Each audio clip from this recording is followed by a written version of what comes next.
천연동 하늘샘 작은 도서관에서 활동하는 책드레입니다. 책드레는 그림책을 사랑하는 활동가들의 모임으로 그림책을 읽고 나누고 소개하는 동아리입니다. 책드레는 2015년 서대문구 주민주도형 1호인 천연동 하늘샘 작은 도서관을 위탁 운영하게 되었고, 지금까지 8년째 천연동 하늘샘 작은 도서관의 여러 프로그램들을 기획, 진행하며 작은 도서관의 활성화에 힘쓰고 있는 활동가들의 모임입니다. 2023년 4월 첫 주 하늘샘 라이브 1230을 시작해 보겠습니다. 먼저 도서관 소식입니다. 천연보건분소는 오랜 설계와 증축 공사를 마치고 2022년 11월 재개관하게 되었습니다. 하늘샘 작은 도서관도 2022년 11월 11일에 보건분소 5층에서 재개관 행사를 진행했습니다. 하늘샘 작은 도서관의 재개관에 물심양면으로 애써주신 서대문구청 문화체육과 도서관 정책팀과 천연동 주민센터 관계자분들께 감사의 마음을 전하고, 또 책드레 운영진 여러분의 노고에도 감사의 마음을 전합니다.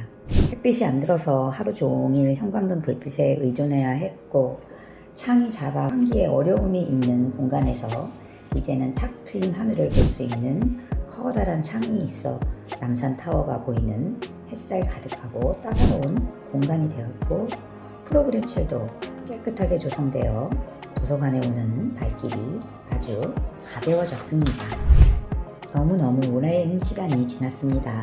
2022년 2월 87회를 마지막으로 중단되었던 하늘샘 밴드 라이브 1230을 이제는 밴드 라이브가 아니라 유튜브로 다시 시작하게 되었습니다. 책들의 채널은 천연동 하늘샘 작은 도서관의 여러 소식을 전해드리고 함께 하면 좋을 그림책을 소개하는 채널입니다. 서툴고 부족하고 도서관에서 촬영을 하고 있어 소음이 들어갈 수 있지만 차차 나아지는 책들의 채널이 되도록 힘써 보겠습니다. 4월 10일 월요일 오후 2시에 하늘샘에 모여 뜨개를 하는 하트모가 진행됩니다. 뜨개 책으로 뜨개를 배우는 손뜨개이고, 처음 하시는 분도 고수이신 분도 오셔서 함께 배우고 가르쳐주고 익혀서 나만의 작품을 만들어가는 시간입니다. 또 금요일 2시에는 책에서 배우는 캘리그라피가 진행됩니다. 캘리그라피를 연습하며 나만의 글씨체를 찾아보고 나만의 개성 있는 작품을 완성해보는 시간입니다. 두 프로그램 모두 언제든 오셔서 함께 하실 수 있게 문을 활짝 열어두겠습니다. 오늘 함께 나눌 그림책은 백장희 작가님의 숲이 생겼어요와 이재경 작가님의 작은 눈덩이의 꿈입니다. 첫 번째 함께할 그림책은 숲이 생겼어요입니다. 거름동무 출판사에서 2022년 6월에 발간된 감동이 있는 그림책 중 29번째 그림책입니다. 글을 쓰신 백창희님은 필명이 배짱이입니다. 그냥 배짱이가 아니라 이왕이면 좋은 관계들 속에서 하고 싶은 일, 쓰고 싶은 글을 쓰면서 즐기는 배짱이로 살려고 하신대요. 좋아하는 책 읽기, 글쓰기, 그림 그리기를 평생의 길벗으로 생각하며 세상의 모든 이야기에 귀를 기울이며 좋은 작품을 쓰는 작가로 살고 싶다고 하세요. 지으신 책으로는 가치, 그리고 씀, 그리고 함께 쓰신 책으로는 어쩌면 당신도와 마음으로 그린 나무 고아원 등 다수가 있습니다. 또 그림책에 그림을 그려주신 박찬주 선생님은 그림책과 미술치료를 공부하시고 마음치유 그림책 학교에서 그림과 글로 마음을 치유하는 워크숍을 진행하고 계십니다. 앞으로도 마음이 치유되는 그림책을 꾸준히 내고자 작업하시고 계시다고 하시니 기대해 보아야겠습니다. 숲이 생겼어요는 서로에게 숲이 되어주는 나무들처럼 우리도 서로에게 숲이 되어주길 바라며 쓰신 그림책이라고 합니다. 그리고 실제 하남나무고아원의 수양 버드나무 이야기를 소재로 작가님의 상상력을 덧붙여 만들어내셨다고 해요.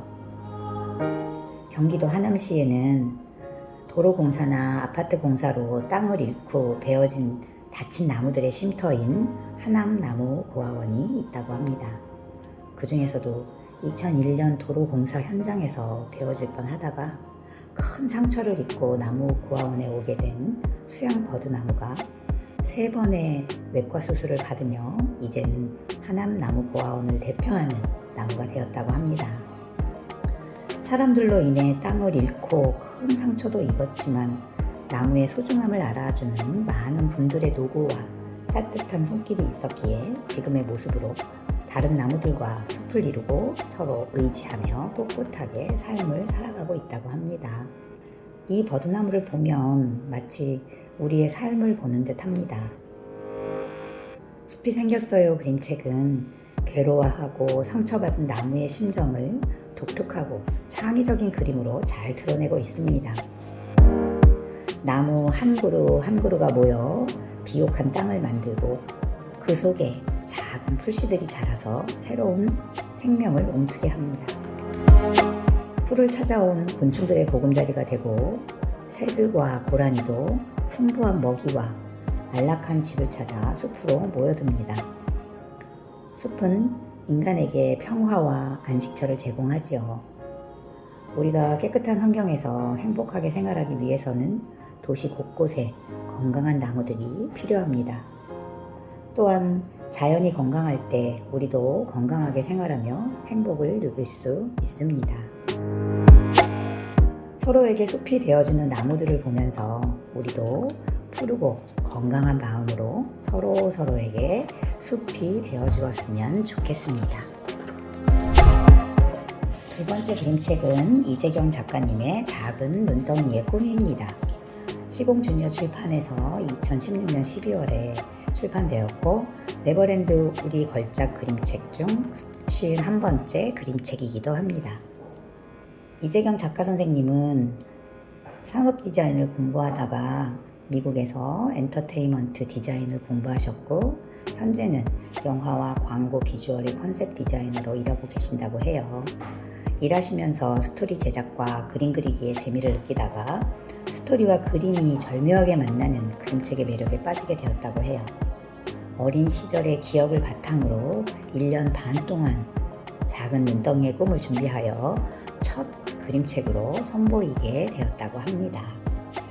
이 그림책은 작은 눈덩이 이야기에 담긴 우리들의 인생 이야기이기도 하고 작은 눈덩이에 순수함이 녹아있는 맑고 담백한 그림책입니다. 작고 여리고 순수한 작은 눈덩이는 무엇이든 처음이죠. 마치 우리 아이들처럼요. 작은 눈덩이의 용기 있는 도전과 성장 이야기를 담백하고 심플한 그림으로 표현하셨고 몇몇 장면은 오버랩 되도록 구성하여 인생의 성장과 롤모델과의 만남을 극적으로 보여주고 있습니다. 눈밭이 배경이지만 차갑지 않고 포근하게 느껴지는 그림이 작은 눈덩이의 꿈과 성장이라는 주제를 잘 드러내고 있고 우리의 가슴을 따뜻하게 만듭니다. 출판사 서평을 보면요. 눈밭 위를 구르는 작은 눈덩이의 하루하루는 우리 인생과도 같아 보이네요. 하루하루가 모여 삶이 되고 한 사람 한 사람을 만나 삶의 지혜와 힘을 얻기도 하고 때로는 낙담과 실망을 하기도 하죠. 작은 눈덩이는 세상에 태어나 처음 만난 큰 눈덩이 모습에 반해 크고 멋진 눈덩이가 되겠다는 꿈을 품었는데 타인에 의해 자극을 받고 꿈을 품게 되는 것, 그것이 인생을 살아가게 하는 목표이자 에너지가 되기도 합니다. 삶을 사는 데 있어서 또렷한 목표와 롤모델이 존재한다는 것은 매우 중요하다고 하죠. 그것이 확고하다면 때로 방황하더라도 바로잡아주는 이정표가 되기 때문일 것입니다. 삶이 늘 성공적이고 잘 풀릴 수만은 없지요. 누구나 부서질 수 있고 부서진 상태에서 주저앉아 버린다면 차가운 눈바람에 그대로 얼어버릴 것입니다. 그래서 누구나 요행을 바라는 마음도 생기지요. 하지만 주인공 작은 눈덩이는 결국 쉬운 길을 택하지 않고 자기 힘으로 굴러갑니다. 구르면서 얻는 결과에 대한 호기심과 기대가 더 강했기 때문입니다. 작은 눈덩이는 세상의 여러 참견과 유혹을 뿌리치고 자신의 롤모델인 큰 눈덩이를 떠올리며 앞으로 나아갑니다. 날마다 노력하고 자신의 힘으로 한 발자국씩 내딛다 보면 어느새 성장한 자신의 모습과 마주치게 되지요. 이것이 인생의 오묘한 법칙이 아닐까 생각됩니다. 이 책은 모든 것이 처음인 아이들뿐 아니라 어른들에게도 도전과 용기를 주며 인생에 대해 생각할 거리를 던져주고 있습니다. 또 이 그림책에는 믿음과 위로를 주는 친구의 존재도 이야기하고 있습니다. 작은 눈덩이는 까마귀의 도움을 받으며 처음 친구라는 존재를 만나게 됩니다. 인생에서 친구는 부모와 가족에 버금갈 정도로 소중한 존재입니다. 어떤 친구를 만나느냐에 따라 인생이 달라지기도 하죠. 궁금증이 많은 까마귀의 질문에 작은 눈덩이는 곰곰이 자신의 구르기에 대해 깊이 생각할 기회를 얻게 되죠. 까마귀는 구르는 의미와 방향을 잡아나갈 수 있게끔 도와준 친구입니다. 때로는 질문을 던지고 때로는 무한한 신뢰를 나타냄으로써 말이죠. 작은 눈덩이는 까마귀 덕분에 두려움을 이겨내고 외롭고 힘들지 않게 구를 수 있었어요. 친구는 그런 거죠. 그저 옆에 함께 해주는 것만으로도 많은 힘과 위로가 되는 존재니까요. 마지막 장면에 너와 함께 가는 곳이면 어디든 좋다라는 작은 눈덩이의 말을 통해 결과에 집착하지 않고 친구와 함께 가는 여정이 값지고 의미 있는 것임을 되새기게 됩니다. 여러분은 친구들에게 까마귀 같은 친구일까요? 눈덩이 같은 친구일까요? 이번 주에는 만난 지 오래된 친구에게 전화하여 안부를 묻는 건 어떨까 생각됩니다. 또는 아이들과 근처 공원에서 봄을 찾아보시거나 도서관에 들러 오늘 소개된 책을 빌려 가족과 함께 나누면 좋을 듯 합니다. 저희는 다음 주에 다시 뵙도록 하겠습니다. 오늘도 함께 해주셔서 고맙습니다.